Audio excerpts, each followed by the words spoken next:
Caffeine by Ryan Yeatman. Article summary.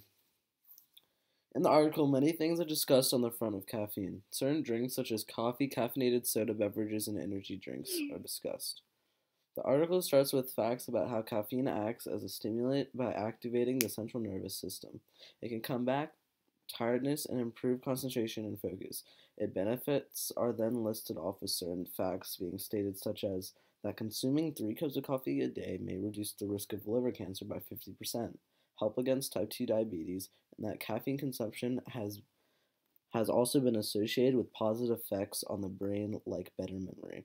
However, the negative effects are that consuming more than 500 to 600 milligrams of caffeine a day may lead to insomnia, nervousness, restlessness, irritability, and an upset stomach, a fast heartbeat, and even muscle tremors, as well as a study suggesting that consuming 300 milligrams of caffeine a day during pregnancy may increase the risk of low birth weight babies, while other research suggests that drinking 4 cups of coffee a day may increase the risk of early death.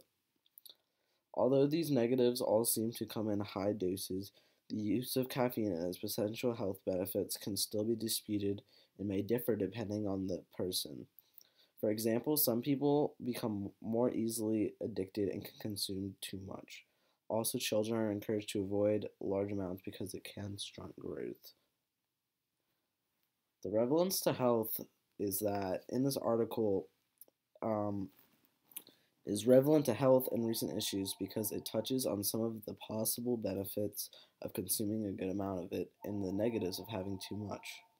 For example, some positives health-wise include the fact that it can reduce the risk of liver cancer and helps against diabetes. It also can help the brain with memory.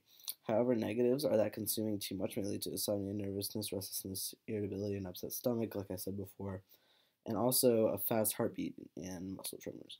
Can also affect the state of a baby during pregnancy and so on.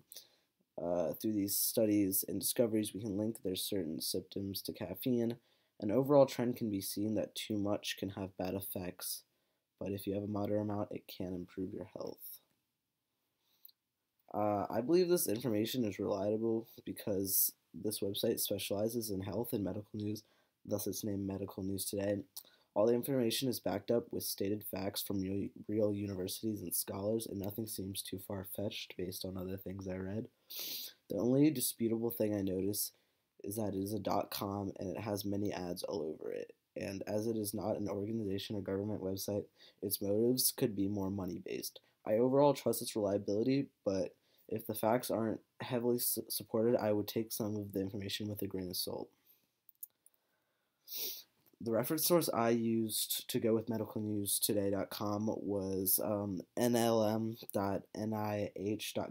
It's Medicine Plus, and it is a .gov. So I said some of the similarities between the two articles is they both list off some negatives about consuming an excessive amount of caffeine or caffeinated beverage.